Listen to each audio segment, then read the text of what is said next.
Welcome to a day in the Word. Today's reading is Exodus chapter 13 through Exodus chapter 15. Exodus chapter 13. Then the Lord said to Moses, "You must give me every male in Israel who is his mother's first child. That means that every firstborn baby boy and every firstborn male animal will be mine." Moses said to the people, "Remember this day. You were slaves in Egypt. But on this day the Lord used his great power and made you free. You must not eat bread with yeast. Today, in the month of Abib, you are leaving Egypt. The Lord made a special promise to your ancestors. He promised to give you the land of the Canaanites, Hittites, Amorites, Hivites, and Jebusites. After the Lord leads you to the land filled with many good things, then you must remember this day. You must have a special day of worship on this day during the first month of every year. For 7 days you must eat only bread without yeast. On the seventh day there will be a great festival to show honor to the Lord. So for 7 days you must not eat any bread made with yeast. There must be no bread with yeast any place in your land. On this day you should tell your children, "We are having this festival because the Lord took me out of Egypt." This festival will help you remember. It will be like a string tied on your hand. It will be like a sign before your eyes. This festival will help you remember the Lord's teachings. I will help you remember that the Lord used his great power to take you out of Egypt. So remember this festival every year at the right time. The Lord will lead you into the land he promised to give you. The Canaanites live there now, but God promised your ancestors that he would give you this land. When that happens, you must remember to give the Lord every firstborn boy, and every male animal that is the firstborn must also be given to the Lord. Every firstborn donkey can be bought back. You can offer a lamb and keep the donkey.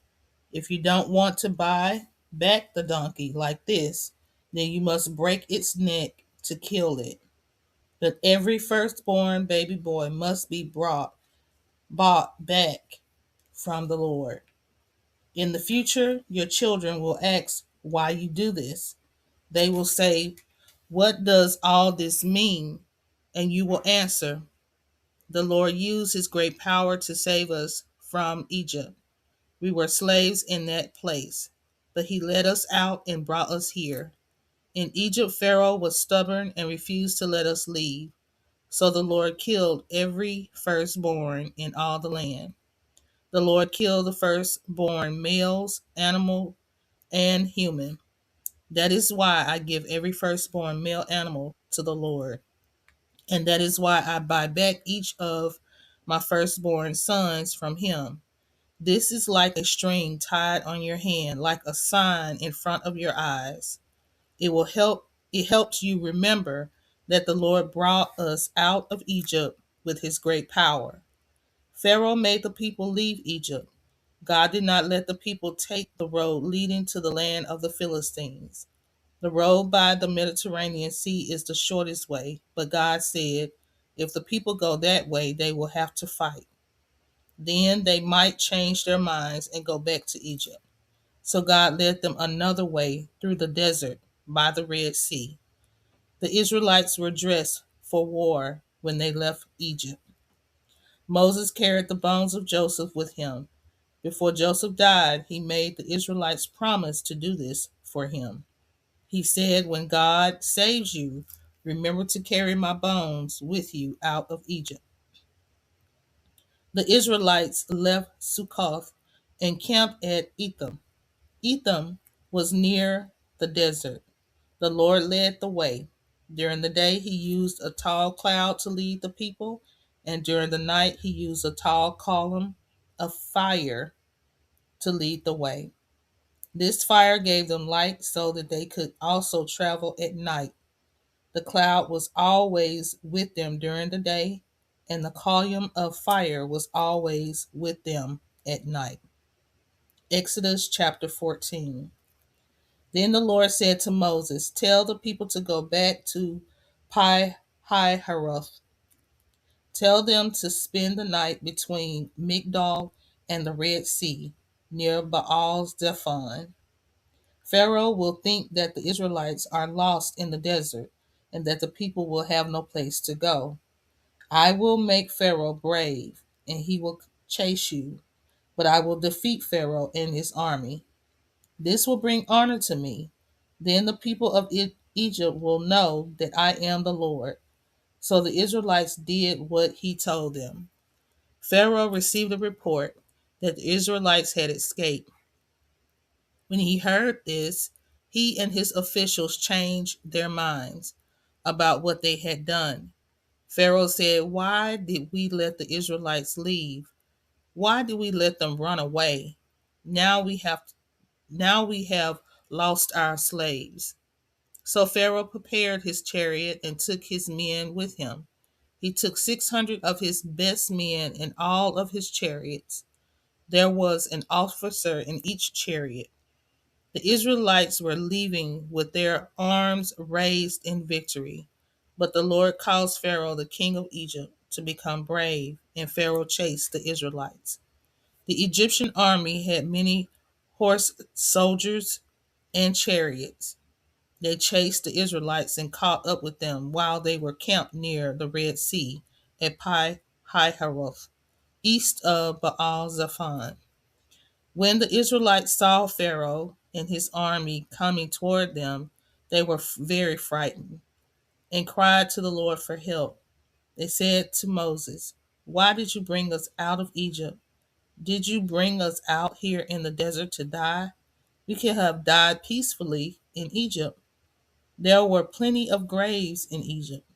We told you this would happen. In Egypt, we said, please don't bother us. Let us stay and serve the Egyptians. It would have been better for us to stay and be slaves than to come out here and die in the desert. But Moses answered, don't be afraid. Don't run away. Stand where you are and watch the Lord save you today. You will never see these Egyptians again. You will not have to do anything but stay calm. The Lord will do the fighting for you.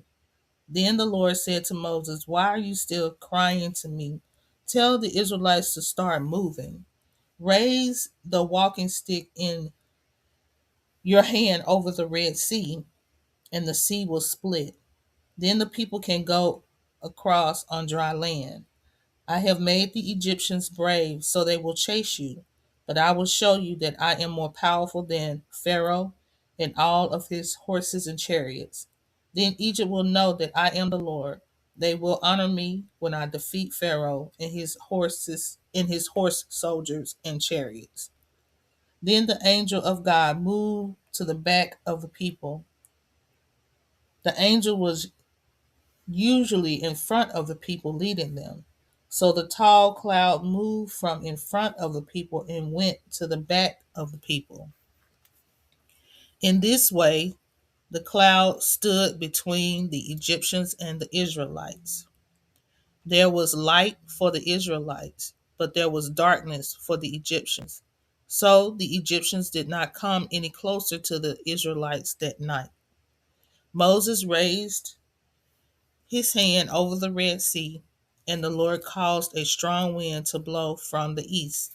The wind blew all night long. The sea split, and the wind made the ground dry. The Israelites went through the sea on dry land. The water was like a wall on their right and on their left. Then all of Pharaoh's chariots and horse soldiers followed them into the sea. Early that morning, the Lord looked down from the tall cloud and column of fire at the Egyptian army. Then he made them panic. The wheels of the chariots became stuck. It was very hard to control the chariots. The Egyptians shouted, let's get out of here. The Lord is fighting against us. He is fighting for the Israelites. Then the Lord told Moses, raise your hand over the sea to make the water fall and cover the Egyptian chariots and horse soldiers.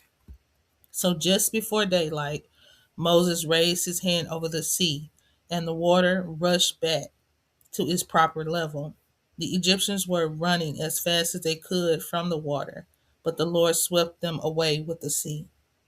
The water returned to its normal level and covered the chariots and horse soldiers. Pharaoh's army had been chasing the Israelites, but that army was destroyed. None of them survived. But the Israelites crossed the sea on dry land. The water was like a wall on their right and on their left. So that day the Lord saved the Israelites from the Egyptians. Later, the Israelites saw the dead bodies of the Egyptians on the shore of the Red Sea. The Israelites saw the great power of the Lord when he defeated the Egyptians. So the people feared and respected the Lord, and they began to trust the Lord and his servant Moses. Exodus chapter 15. Then Moses and the Israelites began singing this song to the Lord. I will sing to the Lord. He has done great things. He threw horse and rider into the sea. The Lord is my strength. He saves me, and I sing songs of praise to him. He is my God, and I praise him.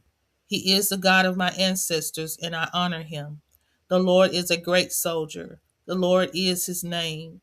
He threw Pharaoh's chariots and soldiers into the sea.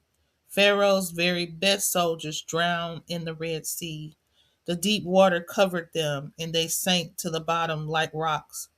Lord, your right hand is amazingly strong. With your right hand, Lord, you broke the enemy to pieces. In your great majesty, you destroyed those who stood against you. Your anger destroyed them like fire burning straw. The wind you sent in anger piled the water high. The flowing water became a wall solid to its deepest parts. The enemy said, I'll chase them and catch them. I'll take all their riches. I'll take it all with my sword. I'll take everything for myself. But you blew on them and covered them with the sea. They sank like lead into the deep sea. Are there any gods like the Lord? No, there are no gods like you. You are wonderfully holy. You are amazingly powerful. You do great miracles. You raise your right hand to punish the enemy, and the ground opened up to swallow them. But with your kindness you led the people you saved, and with your strength you led them to your holy land. The other nations will hear this story, and they will be frightened. The Philistines will shake with fear. The commanders of Edom will tremble. The leaders of Moab will be afraid. The people of Canaan will lose courage. They will be filled with fear when they see your strength. They will be as still as a rock, Lord, while your people, the ones you made, pass by. You will lead your people to your own mountain. You will let them live by the place that you, Lord, prepared as your home. It is the temple, Lord, that you yourself built. The Lord will rule forever and ever. Yes, it really happened. Pharaoh's horses and riders and chariots went into the sea, and the Lord brought all the water of the sea down on top of them.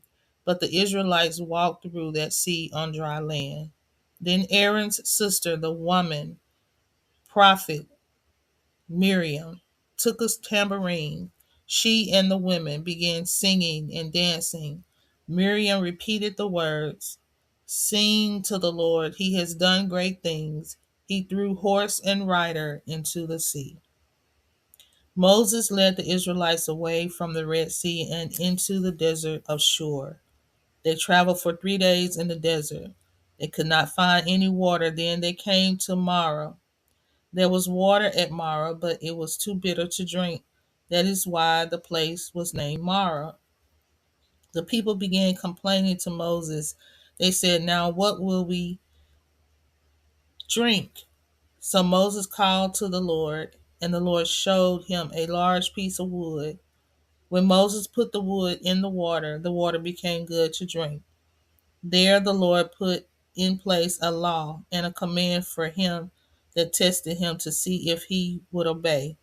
He said to him, I am the Lord your God. If you listen to me and do what I say is right, and if you obey all my commands and laws, then I will not give you any of the sicknesses that I gave the Egyptians. I am the Lord who heals you. Then the people traveled to Elim. At Elim there were 12 springs of water and 70 palm trees. So the people made their camp there near that water. Thank you for joining A Day in the Word Bible in a Year series. Please subscribe, comment, like, and don't forget to turn on that notification bell. Until next time, shalom.